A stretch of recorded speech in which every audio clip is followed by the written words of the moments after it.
And welcome to the University of Tampa at Pepin Rood Stadium. I'm Taylor Sorley, joined alongside. What's up, Taylor? We had a great Timber. match tonight. Tampa soccer and Florida Tech soccer about ready to get underway. Thanks for joining me again, Tim Barnard. And should be a good game. Florida Tech, they're looking pretty good to start the season. Absolutely. It's the 16th ranked team in the country. I mean, it's going to be a tough one for our Spartans, but I think they can hold up their own. You know, coming into this game at 4-3-1, they got a 2-game win streak. That doesn't hurt. You know, it helps give them confidence coming into this big game. Certainly does. Tampa entered the month of October off a 3-game losing stretch, but it was the last game we had together here on Wednesday the 1st. 2-0 win against Rollins. Even though they didn't keep a clean sheet, they did win last Saturday on the road against Lynn and come back to home for Alumni Weekend, looking to make it 3 in a row. That's what you call a winning streak. Florida Tech, meanwhile, they've had 10 straight games where they haven't suffered defeat. There have been a handful of ties alongside multiple wins, as that is going to be started and hit down the right side as the Spartans and Panthers exchange possession to get us underway. 7-1-4 compared to Tampa at 4-3-1. A pretty active preseason for Florida Tech, but they responded brilliantly to some early challenges against some of the best teams in the conference and the nation. Panthers going to get a throw-in underway for Florida Tech. Their starting lineup sees Caitlin Sinkler in goal, Savannah Oxley in the midfield, Sophia Posner in defense, Mia Otero and Alice Mothershed, also Sarah Bachaji in the midfield, Isabel Bromage as a forward, Eleanor Blasterns as a midfielder, Ada Geyer as a defender, Rebecca Storr as a defender, and Lineth Restrepo rounding out their defensive unit. For the Spartans, meanwhile, it's Leah Doohan back in goal with Jalen Haas up top, Zoe Whitten as a defender, Lily Nava as well, a very aggressive and strong fullback for the Spartans this season. She makes an interception and sends it forward as Tampa continues the counterattack. Tampa's also got Jess Brandon, Brooke Kittner, Cindy Dennis, Tara McDonald, Allie Wold, Lauren Holschauer, and Kendall Gooner for their starting 11. And you know, Tim, this is the standard starting Spartan 11 that you'll normally see from them entering the season. I believe there were no changes from their recent game against Rollins with the starting 11. Like I mentioned earlier, when you got a 2-game win streak going, why change things? You don't really need to. This team has been playing well, becoming more cohesive as a unit as of late. And when you're going against a team like Florida Tech, you need to take advantage of it as best you can. Tampa on the defensive foot for the moment, though, as they try to clear the danger. And while that throw-in did take a heavy touch, Tampa is going to be able to bring it down to the right side to Nava out on the flank. Good challenge. Tampa stays on top of it. There to pick up the loose ball was Allie Wold. She opened the scoring against Rollins as Tampa continues to bring it forward. And it will be the sophomore, previously at UCF Nava, coming up with a throw-in. A lot is asked of fullbacks these days in the world of football or soccer, depending on what you call it, because so many tactics run with fullbacks getting aggressive and surging up the wings, and that is exactly what Nava does well. Great pace, and alongside being a good creative force on offense, has done a great job on defense. There's the throw-in, and Nava and the attacker miss it. It's picked up by the captain for Florida Tech. Oxley sends it over. However, the 1-2 backwards couldn't find her. Here's Otero back of the ball, finds Mothershed. Trying to shed the defense, finds a pass out to the captain once more. Through ball to Otero. Nava's there for the interception. Fight for the ball in the midfield continues. 3rd minute of action. There's a block. Tampa still bringing numbers forward. It's played out to Mothershed once more. Trying to bring the ball down the wing, played at the center of the park. And now Tampa bring it back in the midfield. Cindy Dennis will send this one out wide. And Tampa's going to send a long through ball, but Tampa's not going to win the race for it. It'll drift out of bounds, throw in for Florida Tech.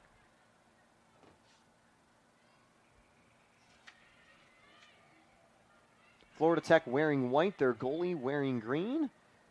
Tampa wearing an alternate color, wearing the black and red to start today. Neon yellow for Doohan in goal. Counterattack brewing for the Panthers, picked up in space by Otero. Couple of passes, big clearance. I think it was Gooner to get to that one. And as the ball is knocked out wide, it's going to stay with Mothershed as the Panthers continue the attack. But the dangerous counterattack did not find anything dangerous on target. I'd imagine Duan will be put to the test throughout the game today. She has been very strong in the net for the Spartans, boasting an .833 save percentage and .067 goals allowed average. She was absent for 2 of the games for Tampa earlier this year. They actually coincidentally lined up with the two of losses for Kea Scarpo, although Scarpo really had a tough day in goal because she saw double-digit shots in both games. She did record plenty of saves, but it wasn't enough as Tampa's offense couldn't also counter the few goals that came into the back of the net. Well, on a tough game like this, once you start seeing a very high number of shots, it's only bound to get in the back of the net, and that's exactly like you said. Dangerous spot into the box, rebound, shoots, somehow parried away by Duan. Excellent save. That was an incredible attack after Tampa had a very tough miss clearance, and while the Panthers get a shot on target, a crucial save with a high XG sends it out for a corner kick. Right in the low box, just a spot where more times than not you're going to see that ball going to the back of the net. So excellent save by Dohan there. That is the veteran presence that the junior brings to the goal. Duan now will be put to the test on the corner kick, the first one we see of the game for Florida Tech. Whipped in, headed away. Edge of the box for Mothershed. Not enough room for the shot. Tampa does clear it. There is one defender back, but no Spartan attackers in chase. And playing a bit of a sweeper role, Sinkler sends that forward. But once again, there's more players for the Panthers in the spot to get the rebound. Oh, almost intercepted that. Slowing it down in the midfield. Out to the right.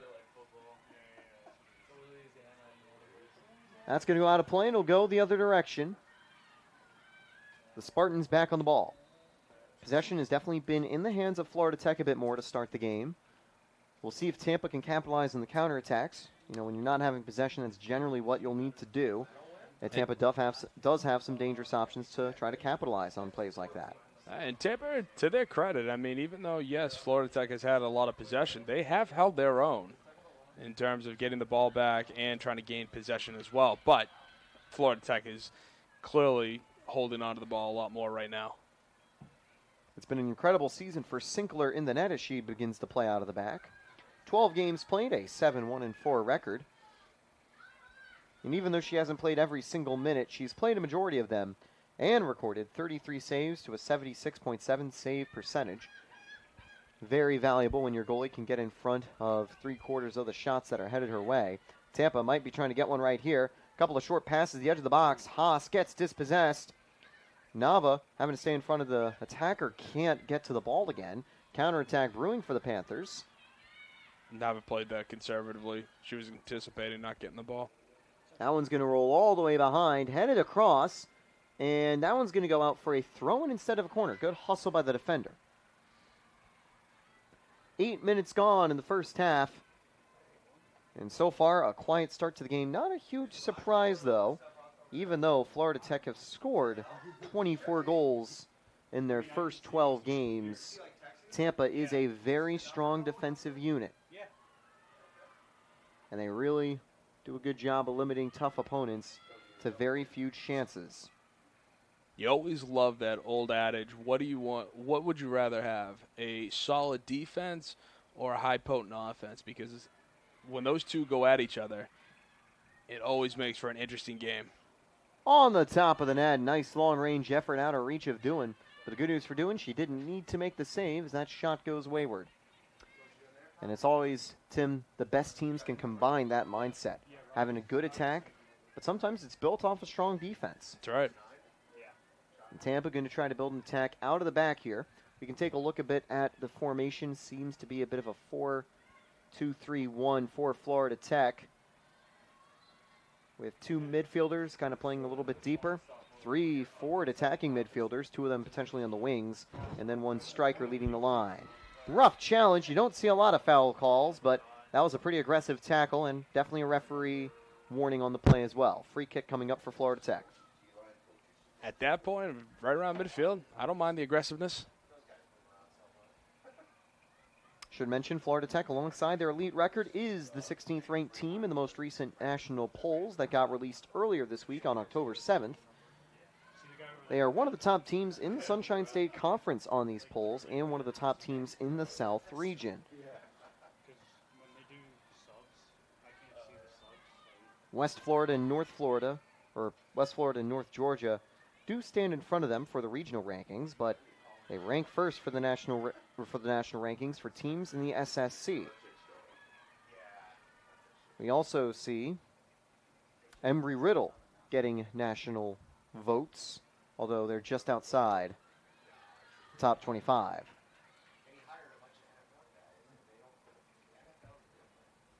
Florida Tech is tied for first for the conference lead alongside Nova Southeastern. Tampa is currently 6th in the conference table, good enough to make the playoffs. They will be hoping for a top 4 finish to host a playoff game. Tampa, quick counterattack, through ball, couldn't find a target. It was a dangerous counterattack, but leading the line, it just looked like that Terry McDonald wasn't ready to surge forward on a through ball. So now the Panthers can try to bring it back. Wold putting the pressure on as it's going to be brought up from the back. I believe that's Bramage, or no, maybe Blastern's doing a good job managing the midfield. Kind of playing as a combination midfielder and fullback for the defense. Now going down wide, here come the Panthers. Trying to find some space, Tampa able to clear it away. Good clear. Depending on how their defensive midfielders are playing, it actually might be a 3-in-the-back system for Florida Tech. Excellent interception. Big challenge there. Nava, that one's going to be cleared into the seats. Throw-in. But you know, Tim, it's alumni weekend here at the University of Tampa, and we've got some good crowd support today. Absolutely. I mean, you could hear it during the introductions today, just how the crowd was going crazy, and you loved it. Every time you get the introductions for your team, it always makes it fun. We'll see if the energy can stay pretty active as the game continues. But bringing it out from the back, this will be Florida Tech. We've played a little over 10 minutes. And just to get back to that interception by Nava, she read that beautifully, almost like a cornerback reading a hook route perfectly. And the quarterback stared him down. She went up, made the interception, and unfortunately, it was a little too far from her. Florida Tech was able to get it and kick it out of bounds. Great through ball to get past Nava and the Spartans defense. This one played at the center of the park. Tried to lay it back for a teammate, but they couldn't get to it. And here comes a through ball sent forward.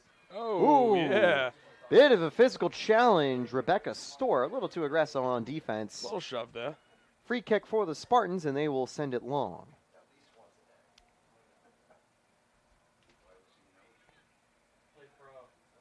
And actually, the player I've been trying to reference is the junior out of Lübeck, Germany, Sarah Bacciati, who's done a great job as a flexible defender and midfielder in the offense. She's actually one of the top scorers this season for Florida Tech with 3 goals and 2 assists, although it's Lauren Wood, who's, I'd imagine, going to come off the bench later today, who will really be the one to watch.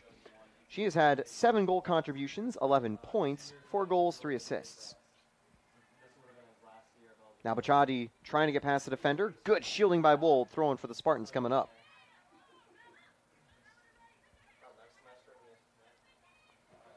In the last 5 games, Florida Tech's only conceded 2 goals. Conversely, they have scored 10. Can they continue a clean sheet streak? That touch might get them on the board as their attack continues. Otero, shot from distance offline. Doohan had it covered. But not a bad effort at all from the forward. Otero's only had 4 games, but she's been pretty efficient in those games, picking up 3 goals and an assist. Nava cheated on that one, and this time got right by her. That could be the risk. Sometimes you made the cornerback reference earlier, Tim. Mm-hmm. When you go a little bit too aggressive as a ball hawk, you might get caught off line. Just like Bacciati did there. Wold into the box, deflects behind. It'll be a corner kick, Spartans. And that is a good counterattack. Wold with the speed, getting past her defender. Although Bacciati did keep up enough to force the corner kick. That'll be Tampa's first corner kick of the game. Tampa will be still looking for their first shot right here. There have been 4 from Florida Tech, 3 of them offline, 1 of them on target on that very close play with an incredible do-and save. This one lofted into the box, punched away, and there is a whistle. A Tampa player got too physical. Free kick on the way. It would have been an easy clearance, though, for the Panthers. They had more players closer to the ball on the edge of the box. It's always hard for a referee to make that judgment, especially with so many players in the box like that. They're all going for the ball, half of them are trying to get in the net, half are trying to get it out. So, I mean, I'm not saying he made the wrong call. I'm just saying it's a tough call to make. I'm trying to remember. It was either this week or last week is Referee Appreciation Week, or there was like a night event. There was actually, I saw a post, I think, from, it was either in the NCAA account or the Sunshine State Conference account. And I always try to shout out the refs on the broadcast. Without them, our games wouldn't be possible. Absolutely. But I thought it would also just kind of be funny to mention that there is a referee appreciation event that has happened recently or is currently underway. I'll appreciate them by calling them out more. No, I'm just kidding. Throwing on the way now for the Spartans. They'll keep up the attacking pressure. 15 minutes through the first half. We've got plenty of soccer still to go. No hydration breaks coming. Long range shot off the crossbar. Out of reach of Sinkler. That's a goal kick. What an effort. And I don't think anybody was prepared for that. Even the goalie kind of lucked out and had the ball going off the goalpost like that. When you're training, you like to do the crossbar challenge. You like to hit the crossbar with those long efforts. You don't want to do that in game because it parried behind for a goal kick on what could have been a world-class long-range shot. Good move past the defender down halfway. Will force the ball out off the Spartan defender, and the Panthers continue the counterattack. Tampa's trying to close out a flawless weekend for events here at Tampa's campus. Volleyball finishes the weekend 2-0 with a 3-2 win last night against Eckerd and a 3-0 win against Rollins earlier today. Their alumni weekend seeing the Spartans jump to 14-0, staying as the top team in D2. Tampa men's soccer would love to get in the win column as well.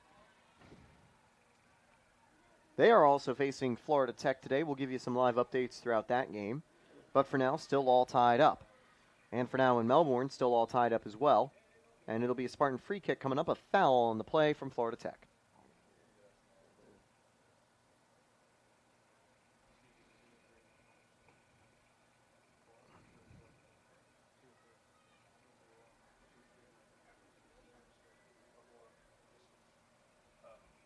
Well, there was a whistle. I thought it was going to be a free kick. It's actually a throw-in from this position.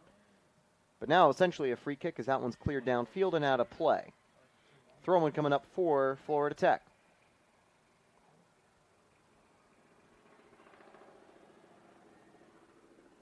Get it in deep. To the edge of the box. The Panthers going to let Tampa clear this one away. Some short pass and try to open up space to send it downfield. And that's going to find a Panther player. Panthers still trying to open the door. And they'll play it out wide to Bachaji again. Good pass out there. There you go, Nava. Big clearance by Nava on the interception. She's still pressing the ball carrier to force it out of bounds. Tampa Spartans throw-in coming up. And that time, great hustle to get in front of that play.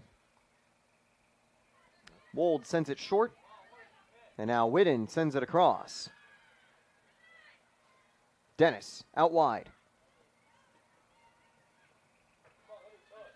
Loose ball. Panthers get on top of it. Good challenge by Haas. No foul called. Tampa bringing it out to the left. Through ball down to Haas. Does she have enough time to get there? Yes, she does.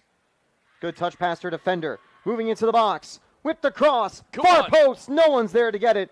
Race for the ball again before it rolls out. Both players go down. Wold back on the ball. Cross back inside. Deflected out of bounds, and it hit the Spartan player, so it's a goal kick. Great challenge from the Spartans on that attack. But no one there to cleanly receive the crosses. And it'll be a goal kick for Florida Tech. Sigh of relief on the play, you'd imagine as well. Yeah, for Florida Tech. I mean, Tampa set that up beautifully. Haas with the give-and-go pass, gets the through ball, is able to get it in, and nearly set up a perfect cross, but just could not take advantage of it, missed, and then the ball ended up going out for a goal kick.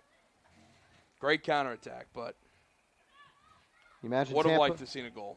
Of course. Tampa will try to do a few more of those counterattacks as we continue. Don't know if they'll be able to set one up here off the throw-in. But it definitely feels like Florida Tech have been pushed onto the back foot for a moment, which is good news for the Spartans. Against a ranked team, Tampa would love to take points out of this game.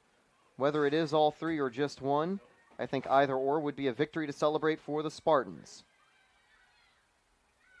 Out to the left. Florida Tech trying to bring it down. Wool with a challenge. That's a very good touch, but Mothershed did not have anyone else with her. That was not a bad idea, though, from the sophomore from Manchester, England. Her major is forensic psychology. That one's thrown all the way into Wold. Headed to the side by a defender. It's Haas now on the other side of the field. On the previous attack, Haas moved out to the left wing to help. She's now on the right side as she'll just miss that pass. Good idea from Whidden. Her and Sydney Dennis kind of flip-flopping in the midfield, going up and going down. Both of them pretty good on defense, and both of them adept on offense. Sydney Dennis, a long-time forward and one of our best creative attackers, kind of shifting to a defensive role this season, as it's been the defensive depth that I think has needed more of the help in terms of the eyes from Coach Witalski, and Dennis has been able to fill the role perfectly. As we discussed earlier, I mean, you want to have a solid defense and use your defense to help your offense. And you know what? You'd rather give up no goals than give up any goals. So I think it's a good play to have them do that. It took a while, but here comes the new Panthers counterattack. They've got numbers forward, but the ball scramble will lead to the Spartans back in possession. They got it to the edge of the box. They couldn't capitalize. And Tampa slowing it down again as they bring it out from the left-hand side. This would be around the part of the game where we'd have a hydration break, but it is a nice, cool night on the Tampa campus, Beautiful so night.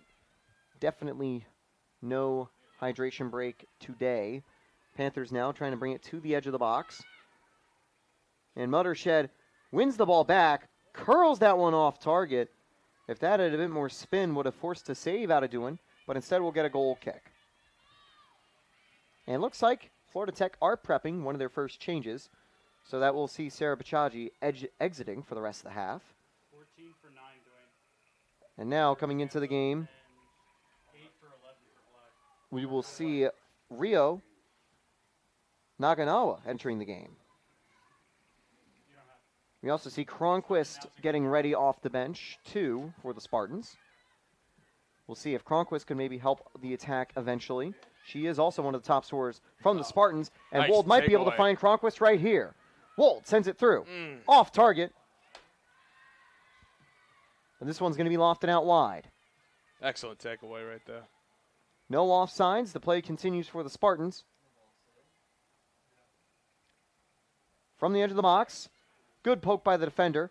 And that is a very wayward pass there from the Spartans as the Panthers pick it up in dangerous space. However, it's going to fall right back to Tampa. That was a heavy touch. That's a long-range shot that's offline.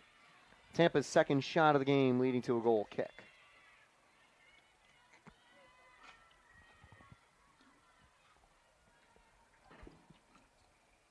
Tampa wanted to make him pay after the costly turnover, and it'll go the other direction.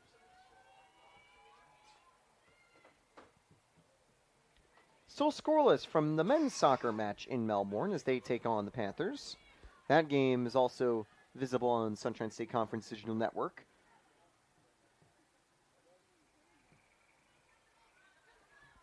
That one's been a little bit more quiet than this one. We've had a shot on target. They've only had 2 shots in total over 26 minutes. But here, as we've completed 24 minutes, 1 shot on target, 1 brilliant save by Dewan, and a tied game. Dewan's going to get to that one as it could have been a dangerous through ball with 1 player forward. Tampa's trying to bring it out of their defense. Here comes Tampa out wide. Once again, it's Haas. Good through ball out wide. Tampa surging forward. I believe it's Kittner now down the wing. Oh, Ball There you played up go. top to Come on. Whitten. Takes an awkward touch. It's cleared away. Good attack, though, from the Spartans. And they're going to hold on to the ball. Throw in Tampa. They'll take it quickly. And as that one's going to roll and eventually turn out of bounds, make it a throw-in for Florida Tech. They're trying to catch Florida Tech on their heels, and again, just a couple bounces that go this way and that way. It would have set Tampa up beautifully. It'll stay with the Panthers. That one deflects off a Spartan. Definitely a tough start to the game, though, for Florida Tech. Tampa's done a good job on counterattacking, and they have limited the attacking opportunities, apart from the error that led to the one-on-one chance earlier. Edge of the box for the Spartans. Cross block. Tampa get the throw-in. That one just stays in the bounds of the field, right by the Health and Technology building outside of it. You know, for some of the alumni that are coming back to the UTampa campus, they can see all these new buildings on campus and see just how much the school has changed over the last few years. Myself, I'm an alum of UTampa from 2023, and already there are crazy new things that have happened since my graduation. Notably, the Grand Building's probably the one you'd notice the first. That entire central complex that is right next to the field was completely different when I started as a student here. They used to have a different building that had Tampa's former home for its UTampa radio station, but also different classrooms that now became partially this building, partially the beautiful walkway and fountain. Also, the pool got relocated over to the Health and Fitness building across the street. Yeah, it's a beautiful campus, and even if you look across, I think we have a few spectators too in those buildings. It's Saturday, so if someone's studying in one of those buildings, because classes aren't going to be going on today, they do get a pretty nice view down onto the field. And especially if you're in the Morsani dormitory, which also has some great food options on campus, you got a great view from the windows if you're on the I can't tell the cardinal direction of the building, but on the far side of the building facing the field. If I knew better, I would have said like south side or north side, should I have known. Anyway, 19 minutes remain. Panthers continue the attack. Here's a through ball down the center of the park. But Tampa doing a good job with the fence. They've got a lot of players back. Will the Panthers find anything here? Looking for a cross. Good poke away. Tampa trying to turn this around. The Panthers back on the ball.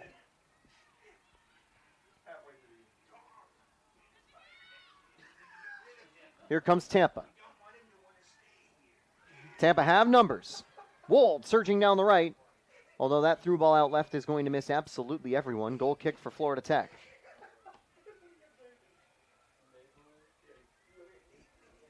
Looking ahead for the Spartans.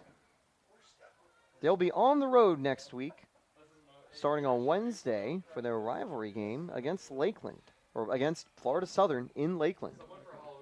So the classic Sunshine State Conference rivalry in enemy territory.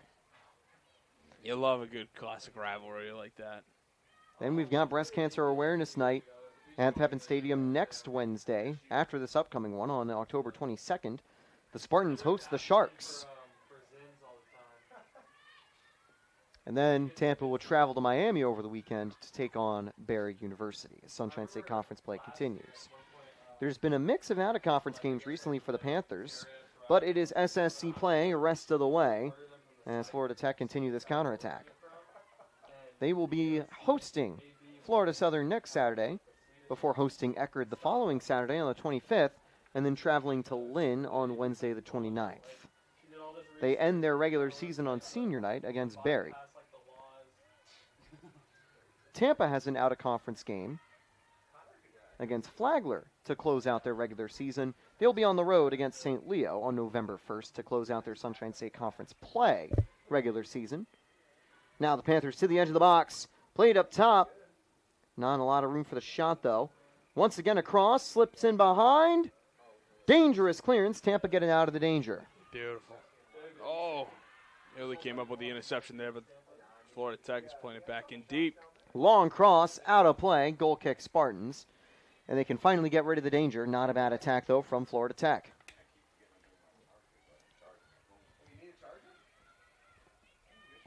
Yeah, the Spartans were about to have numbers on that first clearance, but Florida Tech player got right in the way and was able to retain possession, which led to that cross out of bounds. The SSC standings are all pretty close. Mentioned on the start of the broadcast, Nova and Florida Tech are tied. As that ball is going to be poked away, I think it was a Spartan defender. Here comes the throw in for Florida Tech. 11 points for the Sharks, 11 points for the Panthers, 10 points for the third-placed Mocs, 8 points for the Eagles, and 8 points for the Tritons. Tampa in 6th with 6 points. Palm Beach with 5, Barrie with 4. And the other 3 teams that are currently the ones out of the conference playoffs each have 1. Very competitive conference. But there's actually really good news for the Spartans because it looks like a tournament appearance looks pretty likely. And it would be a Sunshine State Conference rivalry as things currently stand. Long ball forward. Out wide. Here come the Spartans again. Shot tipped. That'll work more like a pass as that one's cleared to the left-hand side. Not enough Spartan attackers to get the ball back. But it is an uncomfortable spot. Go. Mistake from the goalie. Wold crossed Get in inside. Picked up by the goalie. First save, you could say, for Sinkler. And she'll be able to send it the other way. Good idea. Good attack from you, Tampa. The cross a little bit too far forward. Yeah, goalie with a terrible mistake right there. Giving Tampa that opportunity. But she was able to make it up with that save. Pass blocked. Good job by Nava to slow it down. But it will still be the Panthers on the ball as we enter the 31st minute of play.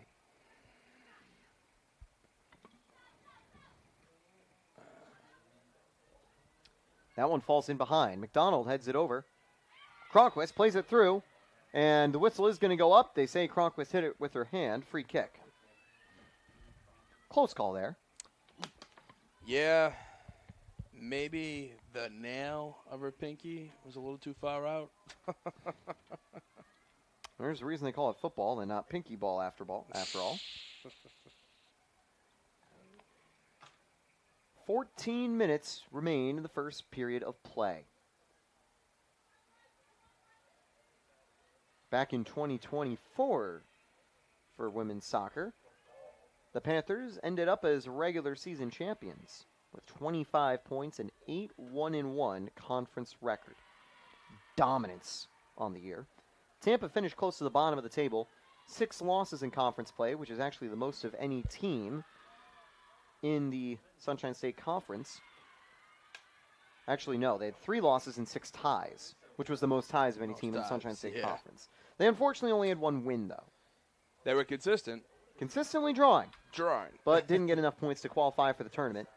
They've already eclipsed their, or are on the verge of eclipsing their points total from last year this year. A win would bring them to 9. There's nothing wrong with a tie in this game, especially when you're getting the points. But again, if you're 0-12, you're not going to do anything with that.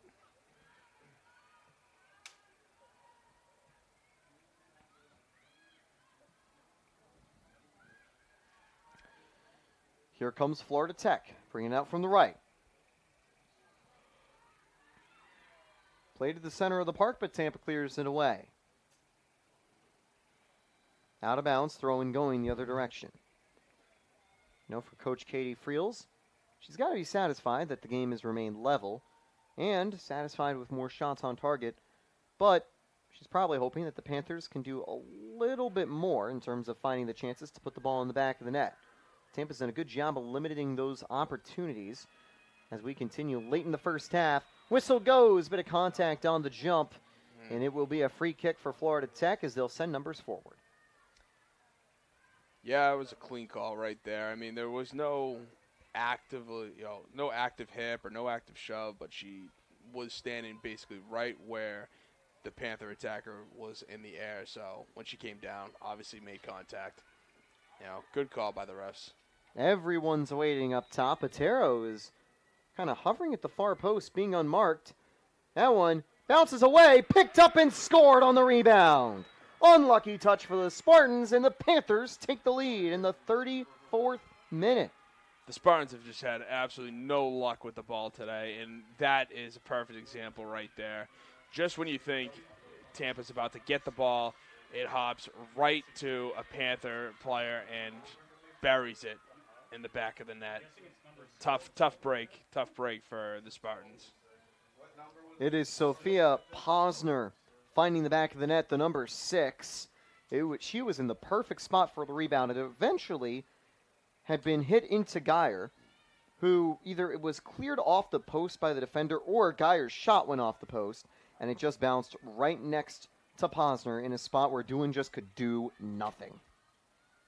Well, sometimes as a goalie, there are shots where you absolutely should come up with those saves and should have those opportunities, but that one, as you said, for Doan, that's not on her. She gave it her best effort, and Florida Tech was just able to take advantage.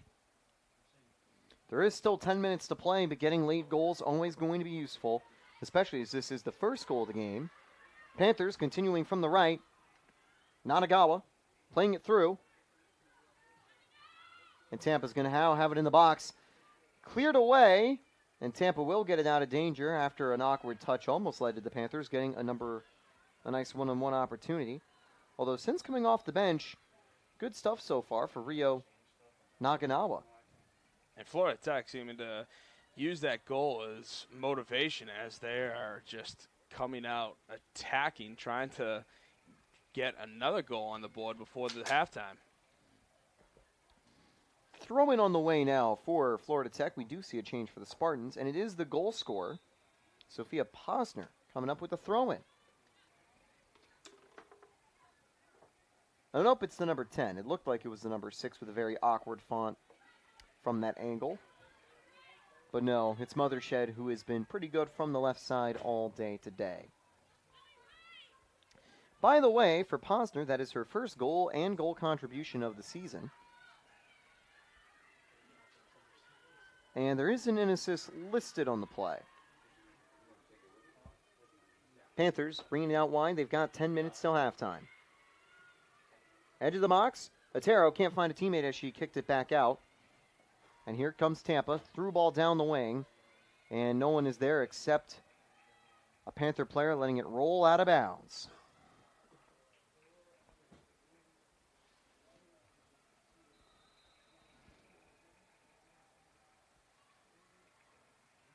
You imagine that Tampa's going to try to put some more pressure on the ball. But again, they do still have plenty of defenders sitting deep to make sure the Panthers can't get super aggressive on counterattacks. They need to space a lot of room to run. There we go. Shot from distance, offline. Really good idea. I believe that was Sydney Dennis on the attempt. Goal kick for Florida Tech. The one thing I will say about Tampa's chances, especially when they're shooting from out deep like that, it's especially now with Florida Tech getting that first goal of the game, I'm almost wondering if it's a sign of desperation, like they're trying to do too much rather than take their chances and try to get it in deeper to give themselves a better opportunity instead of shooting from as far out as they are. I definitely don't think it's true desperation just yet. Not yet, but given that Tampa have had not as many chances, it makes sense that they might be trying to get any shot they can take. And that was one they certainly could. This one won't be able to. Good interception in the center of the park. I think it was Otero getting on top of that one. But Tampa do get it out wide as the Panthers can't bring it forward. Out of bounds, and it's going to be off a Spartan. It's a good slide tackle right there just to slow things down. And now the Panthers can send it the other way.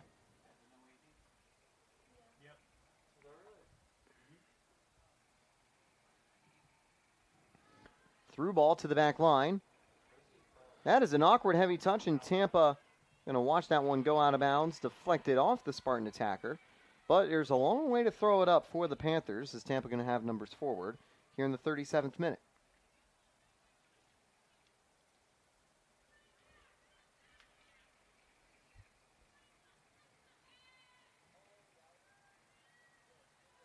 Play to the back line, and the Panthers can cycle it around. Sinkler on the ball.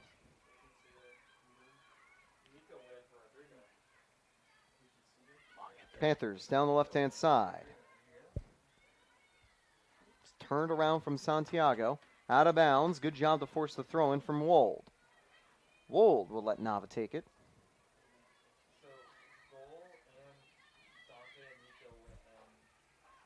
Over to Whitten. Back to Nava. Nava Nice lifted to the cross. box. Come on. Headed into space. Tampa will have a chance with the ball on the edge of the box. Although it's going to roll out of bounds first for a throw-in. But they've got numbers. Crossed into the box. Deflected towards goal and out of play. Here comes a corner kick for the Spartans. All right, we'll take that. Again, talking about these unlucky bounces that Tampa's having. Hopefully this can lead into something good. This is the second corner of the game for the Spartans, only the third in total. We had one early from Florida Tech. They haven't had one since. And now Tampa trying to equalize late in the first half. Lifted in. Headed away. There is one Spartan player. Shot blocked. Played all the way up top. And a long ball again. Headed away. And there is more than enough Panthers players to get there. Cleared outside. Will be a Panthers throw-in. No, they're going to give it to the Spartans. And this one's going to be thrown into the box. Ooh, bit of an aggressive hit, but Tampa staying on top of the ball. Cross the far post. Two players giving chase. No one can capitalize except for that clearance for the Panthers. Tampa staying on the ball. Tampa threw ball down wide. There's the 1-2 out to the corner. Whipped into the box, headed away. Bit of space outside the box for this clearance. And Tampa's fullback tracks back in time. Tampa still in possession, still on the attack, and they've still got numbers forward. Late in the first half, 1-0 lead for Florida Tech. Tampa trying to equalize. But that pass, Wold was not making the run the defender was trying to see, and it is a goal kick on the way. Update from Melbourne. Florida Tech men's team has taken the lead as well. So the Panthers lead on both matchups so far. 1-0 scorelines. Both games in the later parts of the period. 43rd minute in Melbourne, 39th minute here in Tampa. Wold trying to combine. Nice. Good tackle. challenge to win it back. Wold sends it through. Played across. Oh! Two players go down. That is a very clear foul call. Free kick on the edge of the box. Doesn't look like there will be a booking on the play, but now a good opportunity for the Spartans as the Panthers have to build a free kick wall to try to block this oncoming attempt. Yeah, that takedown, I mean, to be fair, it almost looked like the players got their feet tangled up and, you know, a call definitely needed to be made, but still, you know, there was really no aggressiveness, no malcontent to the play. So it looks like there will be, I think there might be a 5-player wall here for Florida Tech on this free kick. They're trying to have everybody block it. Note how many Spartan players are on the right side. Wonder if it might be a better idea to try to lob it across to them instead of putting a shot on target. So Dennis will take this one. The wall shuffles around a little bit. They aren't trying to copy the tactic of having someone lying behind the wall. Someone did that in the Champions League to try to counter Lionel Messi. And while it's not Messi, it is a good free kicking chance for the Spartans. 3 minutes, 30 seconds to go. Here's the whistle. Here's the shot. Offline. Good shot to the far post. Would have been well out of range of Sinkler. Goal kick. Tough play. Tough chance, but went right by the wall. So I'll give you credit for that. Now Tampa do have numbers forward. We can kind of see their attacking system there also, with a few players up top. They haven't been able to force a bad play yet, though, from the Panthers, as they'll bring it out to the right. Under 3 minutes remain in the first half. Any late goal is huge for momentum leading into halftime. That's exactly what Florida Tech's trying to find right here. Knocking on the door. Out to the right.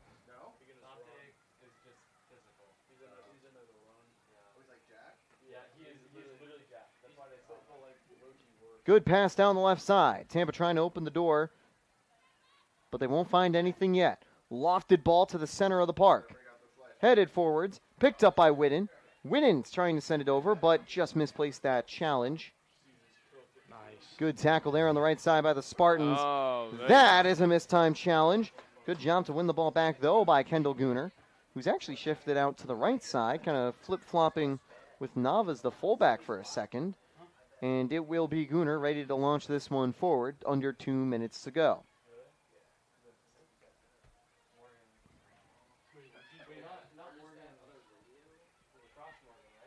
Nava on the way.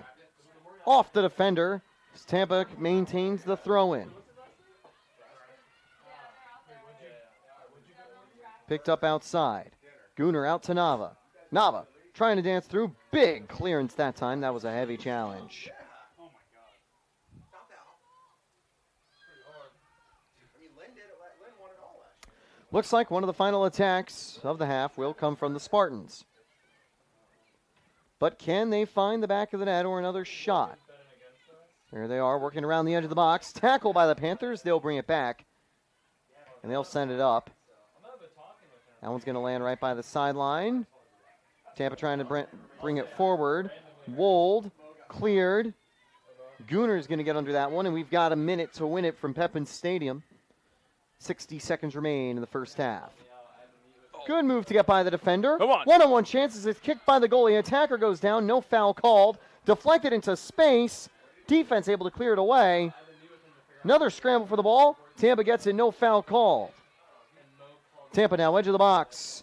Bring it outside. Cross to the middle. Right there, come on. Looking for the final touch for the shot. They won't get it. Hit out of play. Tampa keeps the throw with 30 seconds to go.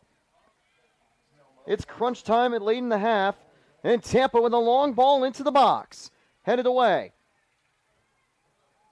Tampa lofted forwards and across again. Misses the final attacker. And with 10 seconds to go, unless there's an abysmal touch, we should enter the half with a 1-0 scoreline, and that will exactly be that. Well, Tampa looked a lot dangerous in these final 5 minutes. They've knocked on the door. They've gotten more corner kicks. They've got some dangerous free kicks. But it came from Posner, the opener, and the lone goal from the first 45 minutes of play. Tampa trails as the Panthers hold on to the lead here on the Alumni Weekend at Pepin Stadium. More action from Tampa Spartans TV in about 15 minutes' time.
And we're ready to go at Pepin Stadium. Second half about to begin.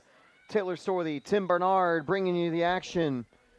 And we've got 45 minutes to play. 45 minutes for the Spartans to try to equalize. And we do have to make a correction off the broadcast. They also corrected on Stat Broadcast website as well. It was actually Isabel Bramage finding the back of the net in the first half for the opening goal. It was not the number 9. Bramage gets her 4th goal of the season, now tied for the team lead. It was a very nice shot off of an unlucky bounce for the Spartans. But listen, you can't complain about luck because sometimes it can quickly turn around in the blink of an eye. That'll be what Tampa hopes for here in the second half. Here comes an attack from the Panthers. Bajaji exited the first half early on. We'll try to get more involved on the right side of the field in the second half. Missed challenge by Nava. Shot from distance offline. Goal kick Spartans. And the Panthers out of the break immediately on the attack. Once again, picking up right where they left off from the first half. For the most part, that was a Panther offensive onslaught that finally culminated in a goal for them. And now they're not slowing down. It was a solid first half for the Spartans. They put 4 shots on the board. None of them, however, challenged Sinkler close enough for a save. Dennis threw ball out wide. But it's going to fall right to Bajaji. We'll send it back. Tampa with the 2-player press. Haas on the ball. And now the number 17, Kaylee Gibson, streaking towards goal. That one's cleared away, though. Sinkler able to hold on to it. Gibson and Haas had a good combo press there, and it does force the ball out of bounds for a Spartan throw-in. Here comes Jess Brannon, also an aggressive wing player. Can play on the attack and on defense. Haas, edge of the box. Haas cuts across. Haas gets dispossessed. Just took an awkward step to lose the ball. Brannon misses the challenge, but still putting pressure on the ball. Last touch by a Panther player. Throw in Tampa. Throw in Brannon. Brannon back to Whitten. Plays it all the way back over to Gooner. Whenever there's a set piece, you'd imagine that Gooner's one of the players you'd want to target, one of the taller players on the field for the Spartans. Can Tampa maybe find another corner position, though? Bringing it all the way down to the corner. Scramble for the ball. Cleared away. And the defense for the Panthers holding on as Tampa continue the offense. They'll get the throw-in. Away from home, Florida Tech is 4-1-3 on the season. In conference, they've had 2 draws and a win away from home. There's a bit of a push. There's a big clearance. And does find a wide open Bramage out wide. Ball gets dispossessed. Come on. Haas off target. Not a bad effort, but maybe took the shot a little too early. Kind of an awkward touch. Maybe a half-hearted attempt there. Out of play, goal kick. Speaking of awkward touches, when the Panther player kicked it up, the ball went behind her instead of forward, so it benefited Tampa on that one. So Tampa already a bit more aggressive to start the second half. First few minutes has seen play either on the attacking end for the Panthers or attacking end for the Spartans. Not a lot of action in the midfield yet. And Tampa going to try to keep it away from the midfield. Bad pass by Haas. Falls right to an attacker. Mothershed looking for some help. Actually, we'll correct myself. It was Blastons looking for help. And now here come the Panthers. Bring it back out wide. I believe now it's Mothershed sending it forward. Scramble for the ball. Panthers going to play it all the way back, and Sinkler can slow it down.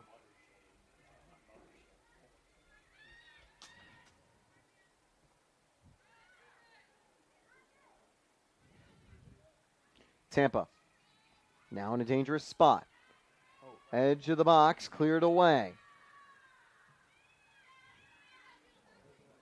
Holshower finally sends it back to Doohan. Does evade the pressing attacker. And now the other direction. Here come the Spartans once more.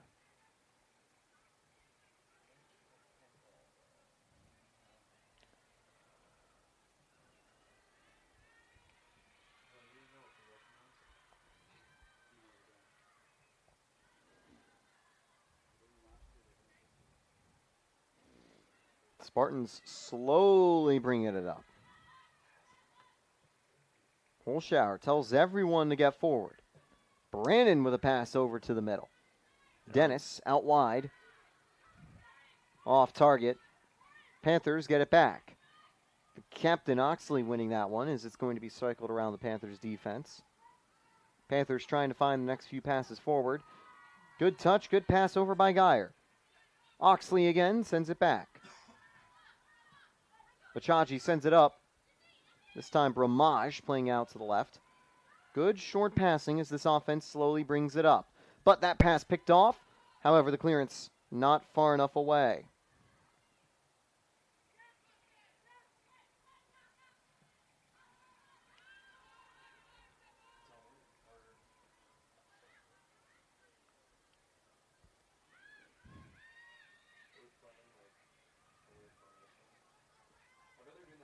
Played out wide. A bit of room to work for the number 9. Cuts across. Whipped inside. Offline. That almost turned into a good shot from that awkward angle.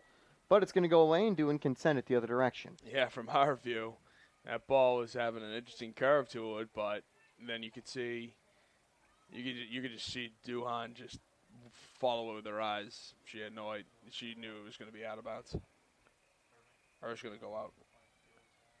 The Panthers, however, will stay on the attack. They have been looking good so far.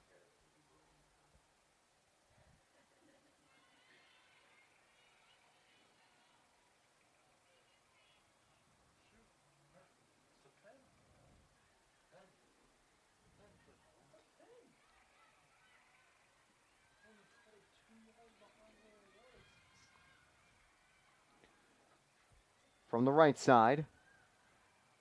Sent down of bounds, and it's going to go the other direction. Panthers staying on the attack.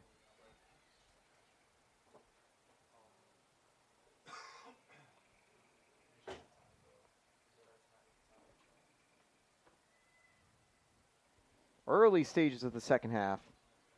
Both teams trying to get on the board. Now out to the corner flag.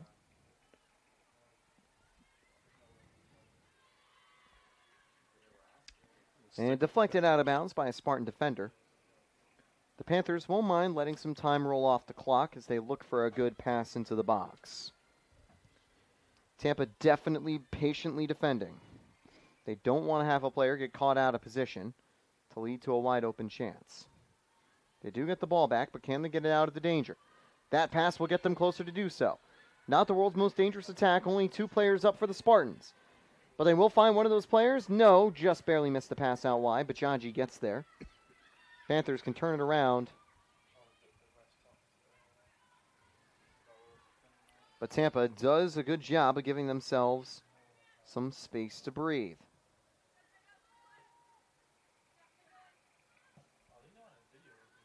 Through, deflected off. Played to the back line. Played across. Played back. Through ball again. Tampa's really trying to press, get forward, but no one. Bachaji, what a challenge on Haas. And you know, Tim, that would have been, I think, the chance Tampa's been looking for. Haas with some space on the wing.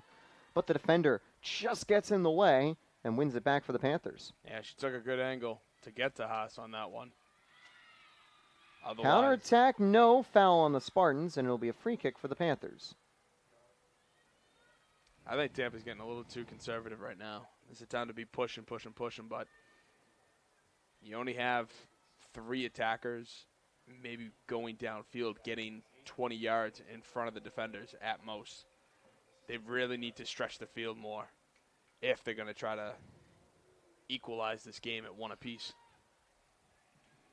Long ball all the way down, cleared away on a huge kick, and that is beautifully placed. Picking up in the midfield is Gibson. There Gibson we go. turning and running. Got some numbers. Good 1-2, Come on. but cleared away from Bachaji, throwing for the Spartans, forthcoming. The chance isn't over yet. Edge of the box. Nope. Shot off target.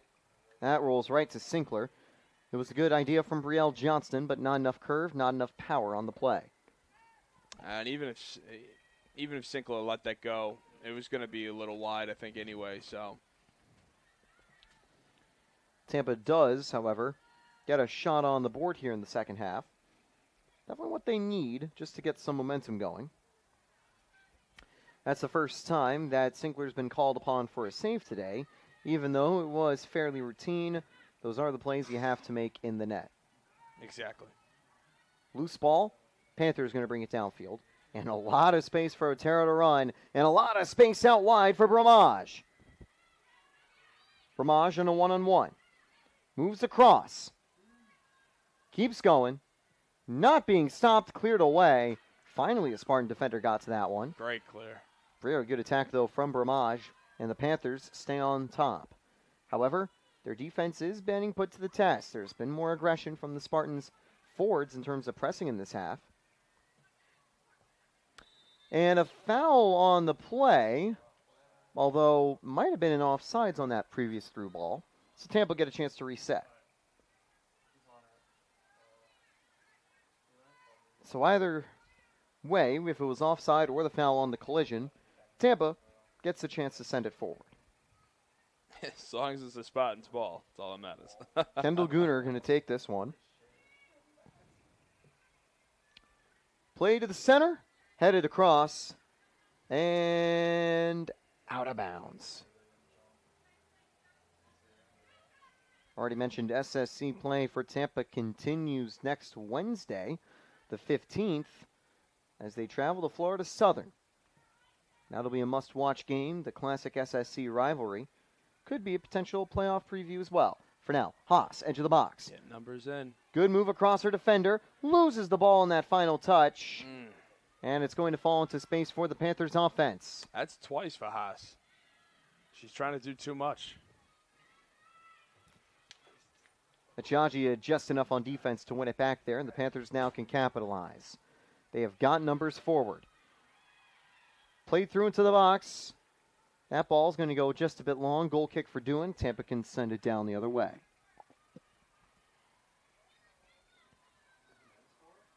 I understand what Haas is trying to do, trying to make the play, trying to get the ball across into the box to hopefully set up a Spartan to get that equalizer. But it almost seems like she's overthinking and overcompensating, which is allowing the Panther defenders to, again, steal the ball straight from her.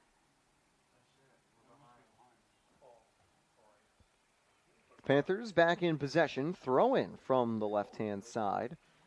Update from Melbourne. Bad news for the Spartans as the Panthers have extended to a 2-0 lead. They lead in about the 57th minute of the second half.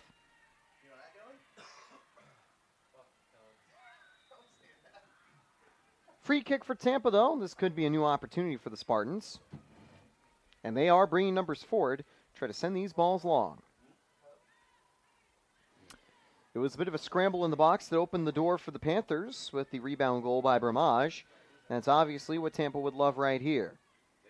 Everyone ready on the back line for this play. And I believe it'll be Gooner launching it. Nope, playing it short. But they've got numbers forward so they can still launch it. And now they'll send it forwards. Headed away by Bachaji. Ton of Panthers in the box. Picked up on the rebound. There we go. Dangerous spot for the Spartans. Come on, get the numbers. Wold inside. Corner for Tampa. No. Goal kick for Tampa. They said it last touched Wold off a great clearance by Pachaji. She's been the right back here in the second half and has done a good job in that role. Number 11, Sarah Bachaji, with a good defensive play. Yeah, Bachaji has really been a massive defender for this Panthers team right now. No one can seem to get by her. Haas has been trying all game, and it just doesn't seem like she is a brick wall out there. No one can get by her. Substitution being made before the throw-in is taken. The first of quite a few you'd expect here for the second half. In this one, we'll see Bramage exit, and we'll see Posner, the phantom goal scorer, back onto the field. Actually, no, not Posner. It's number 5, Lauren Wood, the top goal scorer for this team, onto the field.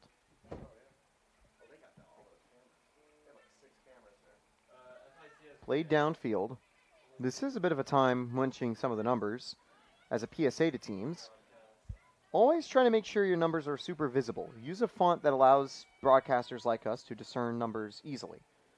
That is one small pet peeve that most of us have, that teams always trying to do avant-garde jersey designs make it so it's very hard to read who's who.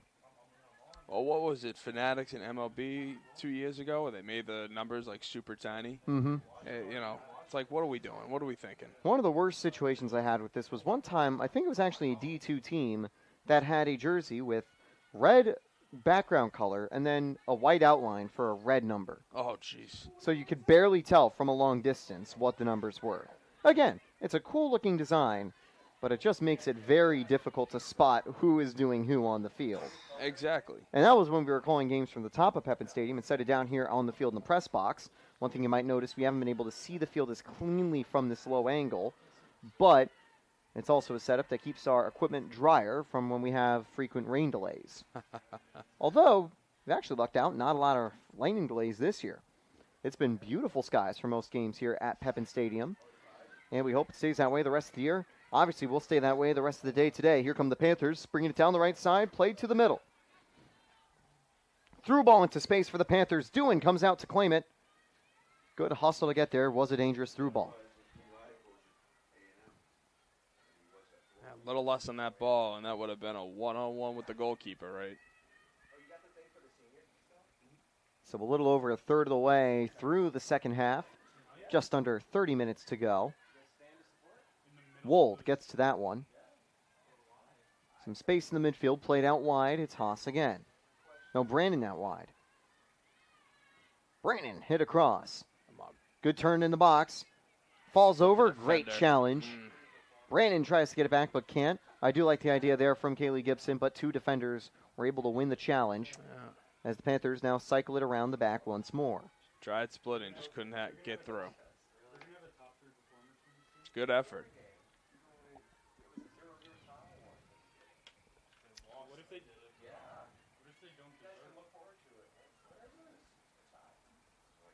Fight for the ball in the midfield. The Panthers get in and they'll bring it forward. Now to the box. Last-ditch defense not made. Three Spartans trying to get on top of it. Shot across and off the post. One-on-one move and eventually turned into a one-on-three move, but it's out of danger, although they're going to say it hit off a Spartan. Interesting call there. I would disagree. But the referees do have a better view than us on the field. Corner kick for the Panthers. I wonder if Doohan got a glove on it just to give it that much more of a deflection away. Either way, we can't change the call, and we'll see how the set piece goes. All-time record between the Spartans and Panthers, 12, 7, and 9. Tampa has actually had the favorable numbers. 12 wins to 7 losses and 9 draws. Tampa's on a 2-game losing stretch, and they haven't won against the Panthers since 2019. They tied in 2020, tied in 22, lost in 21, 23, and 24. Wow. Good job claiming that corner by Doohan, and Tampa will take it the other way. Tampa's last win was a big one, though. In 2019, the Spartans won 4-0 on the road. The last Tampa home win against the Panthers came in a 3-2 close matchup in 2016. So we're running almost a decade between the last time the Tampa beat Florida Tech here. Tampa does have the best overall win in the matchup between these two teams. A 6-0 win back in 2004 here at Pepin Stadium. Now to the edge of the box. Tampa trying to find an equalizer. Come on. Trying to find that final touch. No one was there to help out Kaylee That's it, Gibson. Brandon, good job bringing it forward. And now played out wide. A bit of room for Allie Wold. Wold. Gibson. Headed towards goal. Easy scoop for Sinkler. And I think you got to have more attackers up here if you're the Spartans, because there's just not enough help for the players with the ball at the edge of the box.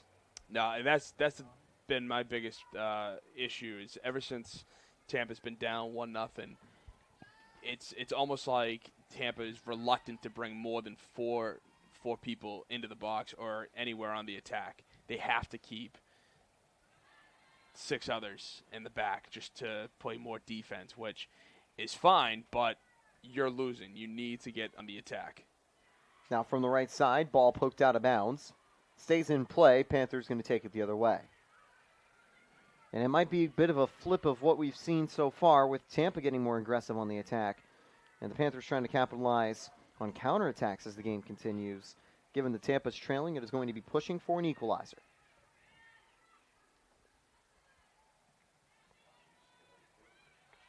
Loose ball for the Spartans, played across.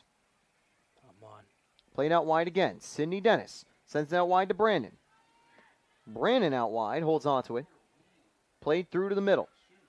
Looking for some space. There you go. Gibson, Right one-on-one. there. Come on. Scores! Yeah! Into the back of the net. Tampa finally unlocks the defense. And it's Kaylee Gibson with the goal. Excellent touch, excellent patience for her to take a sidestep to avoid the defender, and then just winds up and fires and hits it in the back of the net. You love to see it. Excellent goal by Tampa. Across her high school career, Kaylee Gibson found the back of the net 131 times. It took her 8 tries, but today she has scored her first Spartan goal. Kaylee Gibson levels the score in the 65th minute. Congratulations, Kaylee, knocking that first goal of the game. First goal for you. That's fantastic. Zoe Whitten picks up the assist. And that ball bounces away from Brandon. Tampa immediately in danger after the equalizing goal. Throw in now from the Panthers. Couldn't have come at a better time. And the funny part is, even if you look at that attack, there were still more white jerseys in the box than there were black. And it was just a beautiful C&I pass right to Gibson, and she had the patience and the time to make it happen. Goal kick on the way now for the Spartans. It'll be Doohan sending it up. But what a goal there by Kaylee Gibson. Doing a great job on the attack. Definitely one to watch for the future for the Spartans. What a high school career Gibson had up until coming to Tampa. Won U.S. Club National Championship honors with Tulsa Soccer Club ECNL. Also set goal-scoring records at both her high schools from Summit Christian and Bixby High School, having a 50-goal season with Summit Christian and a 26-goal year with Bixby. Corner kick coming up. That one deflected off a Spartan and wasn't able to be picked up by Doohan. It's the third corner kick for Florida Tech right here. I talk about an unfortunate bounce. All she was trying to do was just get her leg up to knock the ball down. Instead, it goes off the top of her shin and ricochets all the way out of bounds to set up this corner. And it's going to be Florida Tech's fourth corner of the game. So here it is, a ball into the box as the Panthers trying to reclaim the lead. As of now, both teams would take a point out of this match. And that one on the top of the net, out of play. From this angle, you saw the net move, and it's like, wait, what? But, yeah, nowhere near. You can also tell the nonchalant reaction there by Whitten, or Doohan. No reason to have to go for the save there. Not at all. It's out to Cindy Dennis. Tampa keeping the numbers forward. They've built momentum out of that equalizing goal. Bajaji gets it, but a good combo to dispossess it. Ali Wold through to Dennis into the box. Cindy Dennis dispossessed. Last-ditch defending forces the ball out of play. And now she does take a little bit of a limp afterwards. Restrepo made an impressive stop. Brandon will take this throw in. Wold and Dennis, a great combo on that side. And they're going to play it back to Dennis. Dennis blocked, but it's into space for the Panthers to clear it. Holschauer can get to that one before the attacker. Send it back to Doohan. Doohan, an emergency clearance. Actually gets it to Brandon. Really nice pass. It's a little too nonchalant with that clearance. Brandon keeping it close. Played through. Right to Bajaji. Bad play there by Brandon. And the counterattack not able to brew. Tampa does have enough defenders back to make the stop. Tampa have numbers forward. Gibson. Good pass out wide. Gibson through. Bajaji will let it roll. But there is a Tampa attacker putting pressure on the ball. Come on. She didn't realize Wold was right there. And that will force a bit of a clearance, although Panthers are still in the optimal spot to get it. Player goes down. We will see a whistle as well. Free kick on the way for Florida Tech. Great heads-up play by Wold to get on Bachaji like that. She had no idea. It was being a little too nonchalant with it, but Wold forced her to speed things up and clear it the way she did. So it's great news for Spartans fans here as Tampa has drawn level. They still need to push a little further to take the lead. Update from Melbourne, still a 2-0 Panthers lead in that game. Tampa men's soccer could be in line for the loss. But still, the SSC so competitive across the board for so many sports. That one's going to go behind. Not for a goal kick. Dewan comes to claim it. Next Wednesday, we'll see the Spartans host the Mocs for men's soccer here at home. That'll be the next Sunshine State Conference broadcast on Tampa Spartans TV. Come on. Gibson goes down. Foul. Yeah. At that time, the whistle will go against Restrepo. There was a little extra hand motion there. Free kick for Tampa. And even though it's not a position you take a shot from, it could lead to a pretty dangerous ball into the box. I think it'll be Whitten tasked to take it. And they try to take it quickly, but the referee tells them, yeah, don't do that.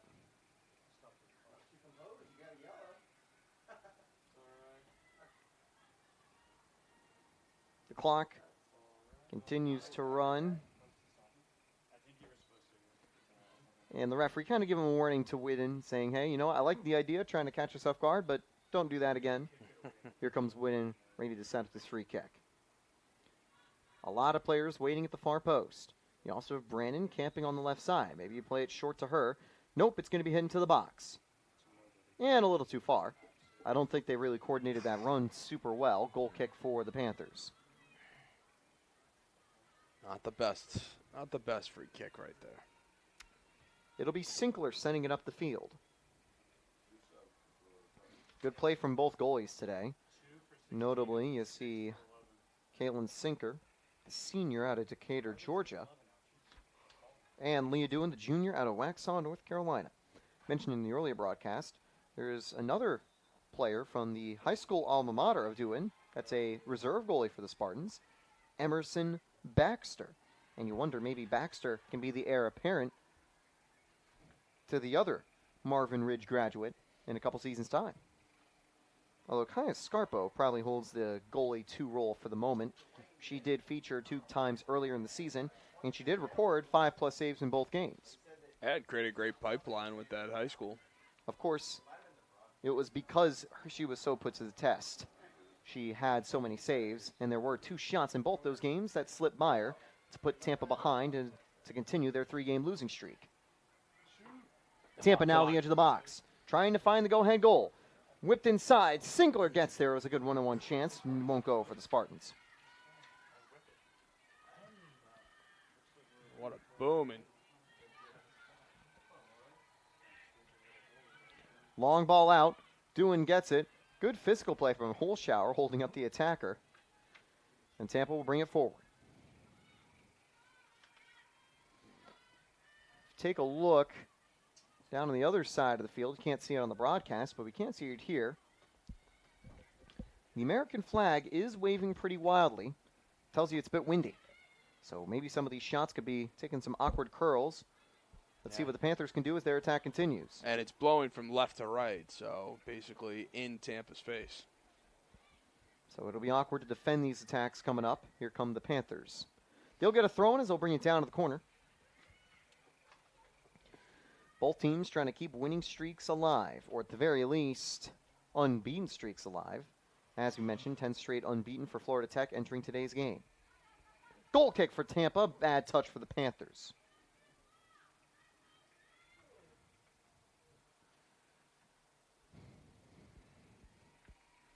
We are entering the business end of Sunshine State Conference play for soccer, however. Only a few more regular season ties before we hit the postseason. Tampa will need to get points if they want to try to host a playoff game. Bringing it down the left wing. You got it. Into the edge of the box. Wold looking for help. Doesn't have anyone there. We'll cross it inside. Defender gets there. Gibson putting the pressure on. That one's going to be cleared away. Dennis out to the left. Dennis. Through to Wold. Wold into the box. Headed up and into the back of the net. Oh, my. A top bins header puts Tampa up with 16 to go. What just happened? Talk about a little bit of luck. I mean, you had Sinkler running, hit the near post.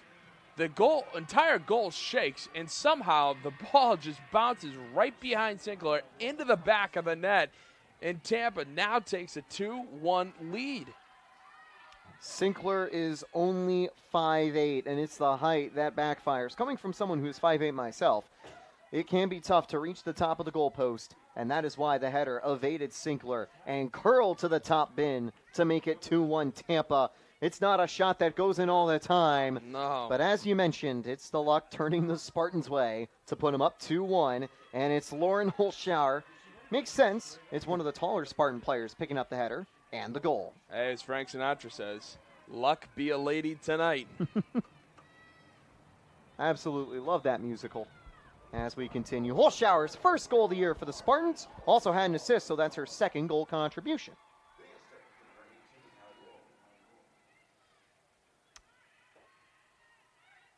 Now Tampa out the right side.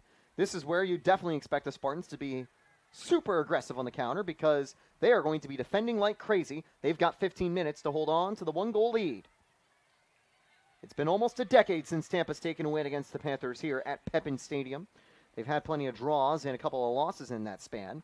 Tampa's lost 4 of the last 10 games. They've drawn 3. They've won 3 from the last 10 times these two SSC teams have faced off.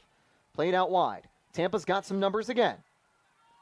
They'd love to make it 2 back-to-back on the counterattack. They have scored 2 goals in 10 minutes. Free kick for Tampa. They do take the foul. I was going to say, what a crazy 10 minutes this has been. It went from a almost surefire loss for Tampa to now a 2-1 lead with 15 minutes remaining. So far this year, Tampa has not lost a game in which they have found the back of the net twice, nor have they had any draws when they found the back of the net twice. Although it is important to mention they've only had 2 goals in 3 games this season. It is now being their 4th. Whipped into the box. Falls behind everyone, but there's only one defender to get to the ball.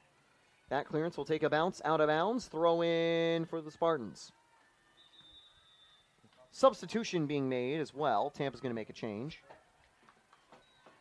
Tampa will have to be careful about these late game changes. Now that they're in the lead, when they do substitutions, I think with 10 minutes to go starting, the clock will stop. And Tampa's going to want to have that clock running as much as they can. Brandon will have this throw in to resume. They do stop the clock with the substitution. It'll resume at 14:28 as the ball is put back into play. Up, she faked the throw in. So the clock started a second early. Now this one lofted by Gibson into the box. Great header back out wide. Finding some space. Johnston back up top. Great physicality by Gibson. Oh. Gibson draws the foul. Free kick, and will there be a yellow on top of it? Have not seen a booking. We still won't, but there is a verbal warning issued to Savannah Oxley. Oxley was all over Gibson on that one. She was following her the entire time, just putting the pressure, and then it just got a little bit too much at the end. I heard someone in the booth mention Gibson's got to be player of the game, and I have to wholeheartedly agree. She has been a catalyst on the attack, and honestly, it's been something Tampa has desperately needed all night long. Yeah, Haas has done a good job, but some of the other attackers have just been kept quiet. Here come the Panthers attackers now as they surge on the counterattack. Out wide, Florida Tech, edge of the box. Up top. Center back's able to get there. Hit to the right-hand side. Deflected across. Again, trying to find that final touch into goal. That pass wayward and cleared away. Great clear. What a touch by Gibson as well. Gibson. The freshman catalyzing the attack on the other end. Really finding her stride and her comfortability in this team. A lot of space for Gibson to run. No reason to pass it. Now she sends it out wide. Whipped into the box. Weak clearance away, but they do get it out of danger. Not enough Spartans on the edge of the box to put pressure back on. Tampa will now drop back and defend. 12:30 with a little bit of change to go. As Tampa tries to extend their win streak to keep flawless here in October. It is also senior night, so stay tuned when the game ends for some senior night festivities. They're combining this alongside Alumni Weekend. And that is going to be played back. Foul on the Spartans, or no, might have just gone out of bounds. Either way, it's a good position for the Panthers to have the ball in.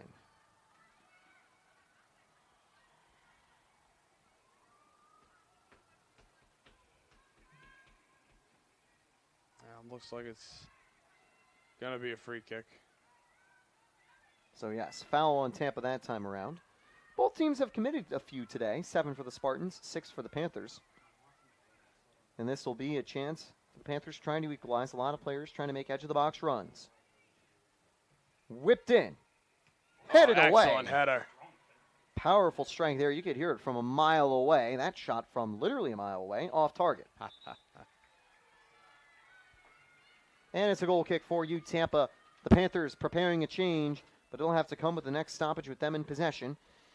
As Doohan resets play for the Spartans. Senior night continues. Alumni weekend continues. Can Tampa close out the weekend with a homestand W? They currently lead the 16th ranked team in the nation by 1. What a great way to send the seniors out. And funny enough, that's actually not our final home game because we've got 3 others before the season ends. We've got the Breast Cancer Awareness Game, Hometown Heroes Night, and Faculty Staff and Appreciation Night still to come. That final game also being out of conference, funny enough. Might work as a bit of a tune-up game for the postseason. The SSC quarterfinals are going to be on Monday the 10th across multiple SSC team sites. November 10th. Yes. Hosted by the 1st, 2nd, 3rd, and 4th seeds. This win here could propel Tampa to 4th. Embry-Riddle and Eckerd both have 8 points in 4 games played. Tampa has 6 points in 4 games played. Back. Ball knocked loose. Oh, Tampa. Little grab. Yes, grabs there. Foul on the play. The clock is stopped. That will be a yellow card issued. Yes, it is. There we go. And it looks like it'll be against Bless Stearns. Had to make the foul there. The freshman out of Bergen, Norway, picks up the foul and the yellow card. There were still plenty of Panther defenders where it wouldn't have been that big of a deal, but she grabbed a fistful of jersey on that one. It was clear as day. Especially as the game gets later. Can you imagine the physicality will get a little bit tougher? Referees might get a little stricter to try to counteract it. It does stop the clock, the booking, so Tampa will resume with the kick. 10:06 to go.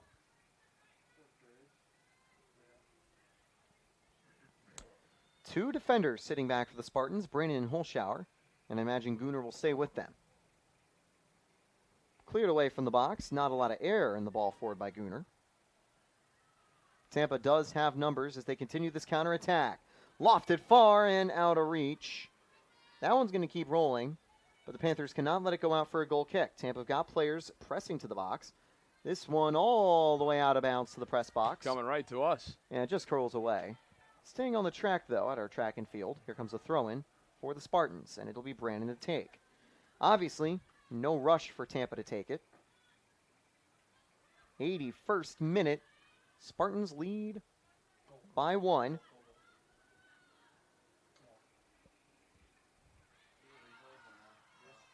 And now it's played to the back line.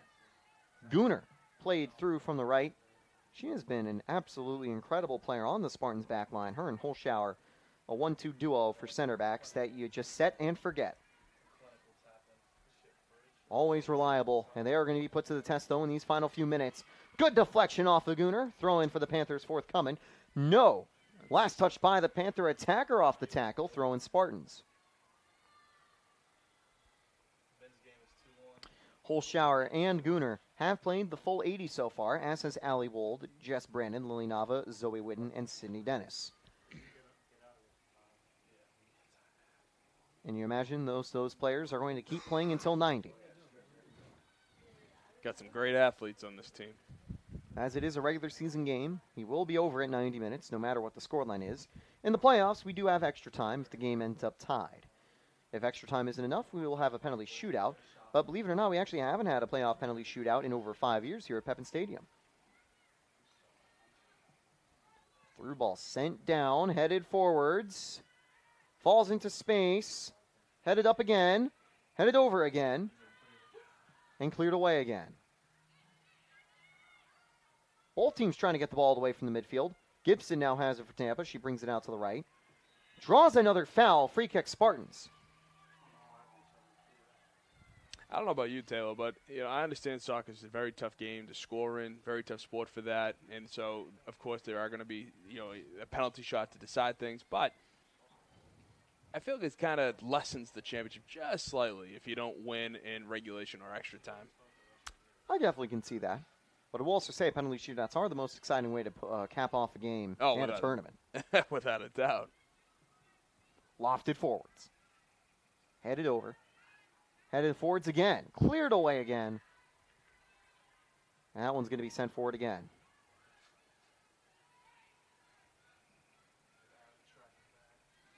Counterattack brewing from the Panthers. They know time is of the essence with 7 minutes to go. They do not have an infinite amount of chances to work with. Sooner rather than later, they need to find an equalizer.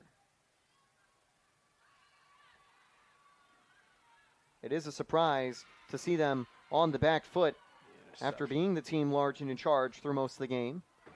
Tampa now with a counterattack. They'll bring it out wide. They've got numbers surging forward. Can they find the final ball into the box? Blocked. And picked up by one of the defenders, trailing the attacker. Maybe a counterattack brewing here, going the other way. Tampa does have numbers back, but there is a lot of space out wide. The number 9 taking this one forward. One-on-one with Brandon. Oh, excellent interception. Great play from the Spartans. Otero gets denied. Into space for Wold. Wold out wide, plays it across. Gibson down the middle.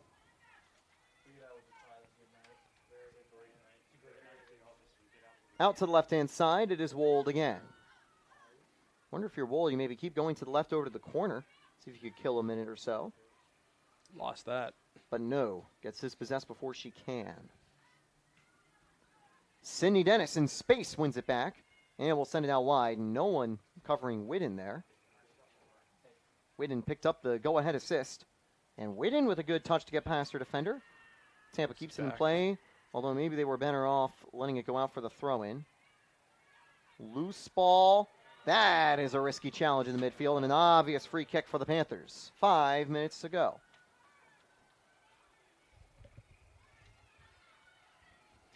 Florida Tech plays it quickly. They bring it forward.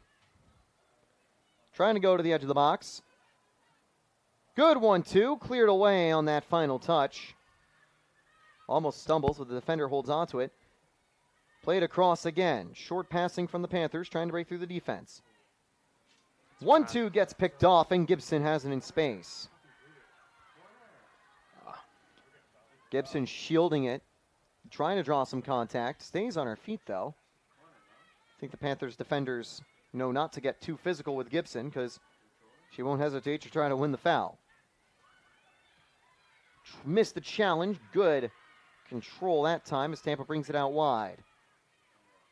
And even though Tampa have been defensive, they still have numbers for it on these counterattacks, trying to catch the Panthers off guard. A third goal here would probably be the difference maker. Whistle goes. It is a Spartan foul for a free kick. Panthers will take it quickly as they send it behind. But so many players are surging forward.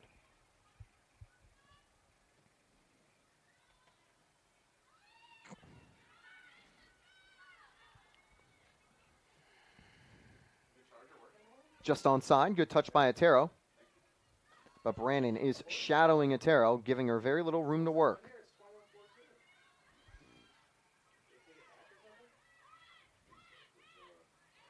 Ball poked free, and it is a Panther possession. They'll take the throw in. Whistle goes. They got a late change. Keep in mind, they're the trailing team. They won't benefit from a stopped clock with the substitution. And now they'll stop the clock as Tampa actually makes the change too.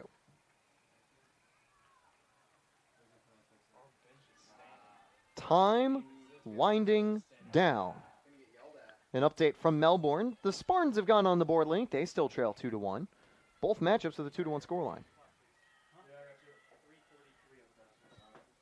So it looks like with that substitution, they will reset the clock to 3:43, adding a couple of extra seconds back on the board.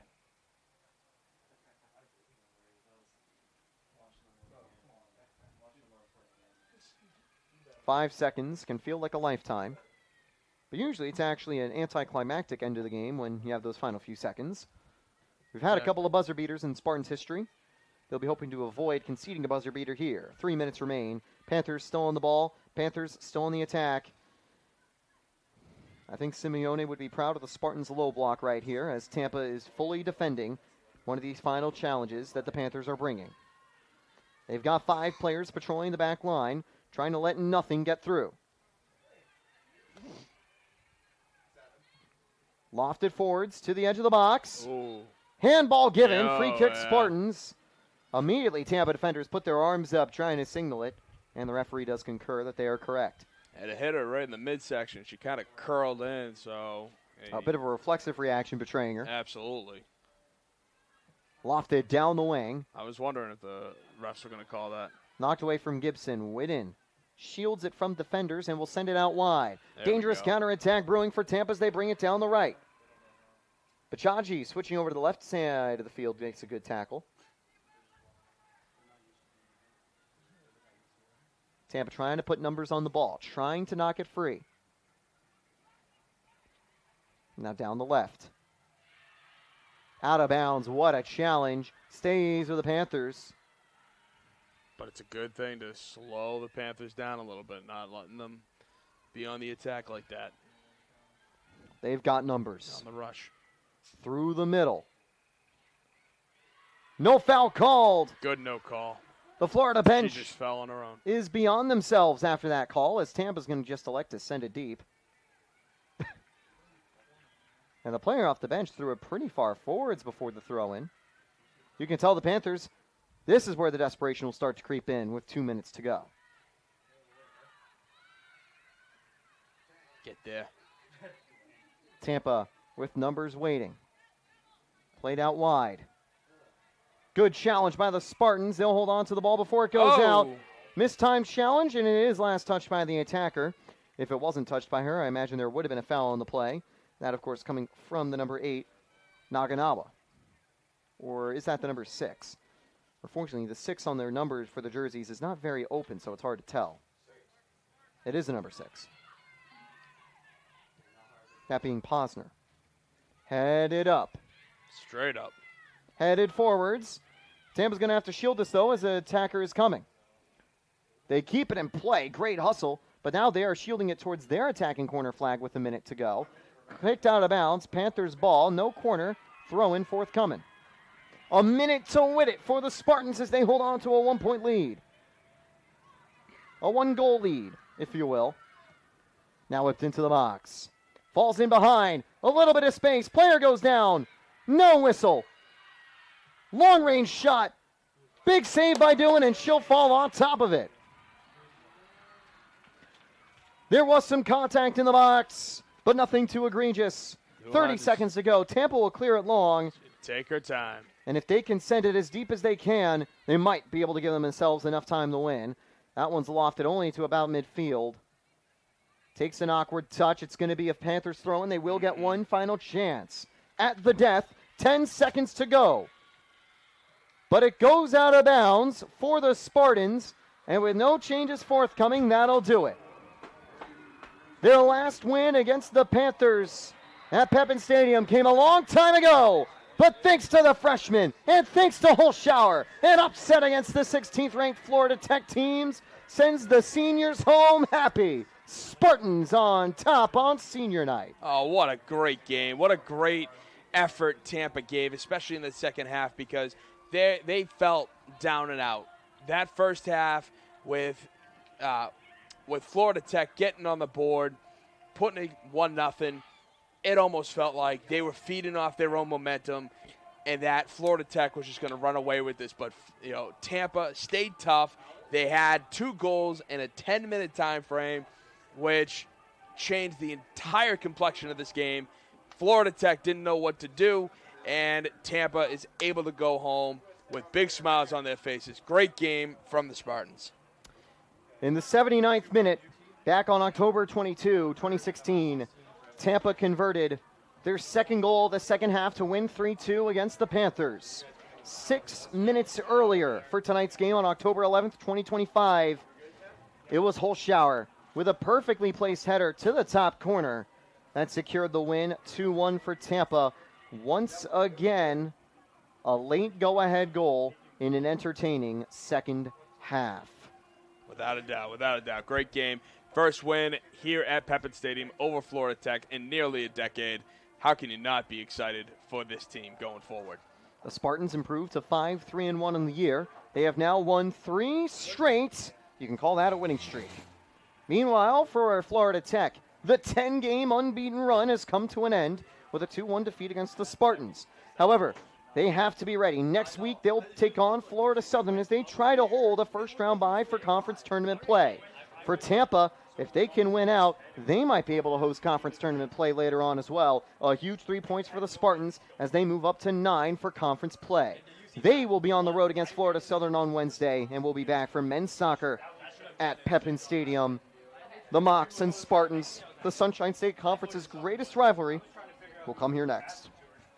So, I'm Taylor Storley for Tim Barnard and everyone else running the show. Thanks for tuning in on the Sunshine State Conference Digital Network.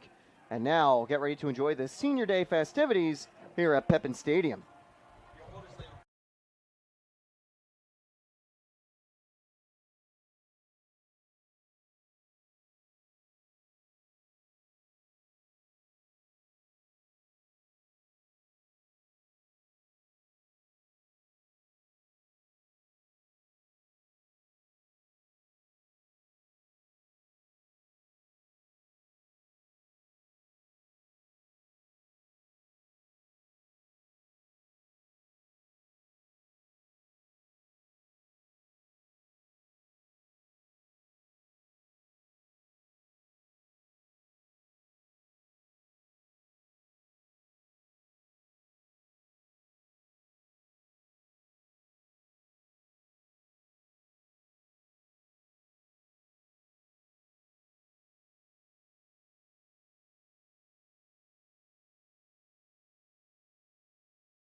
Just to note the people still tuning in, senior night about to begin for the festivities. Hope you enjoyed the match.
Tim Skipper. New Heisel's son is, I think, he's the offensive coordinator. Yeah.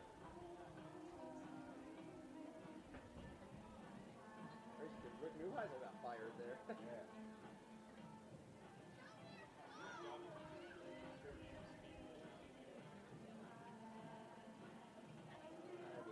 That's a facility issue. Yeah.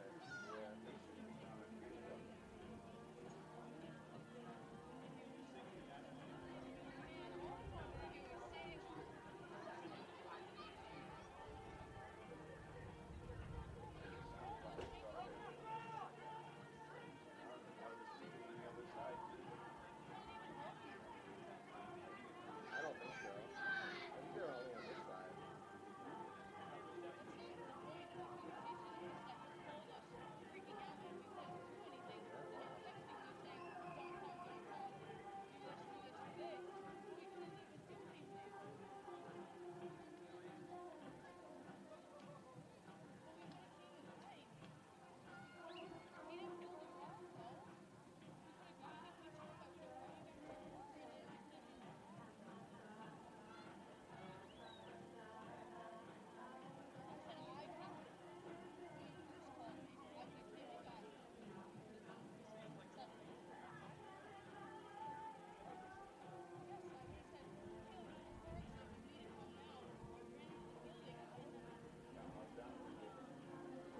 Good, I think. Didn't see much of it, so. Yeah. He didn't say hi to you? He said he saw you once.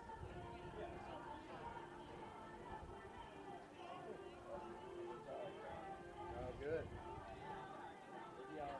Maybe we'll start this so I can get home and watch it.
Get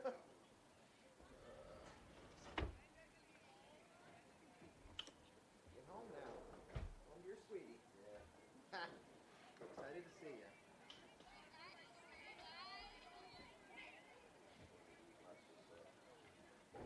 Guy who kills his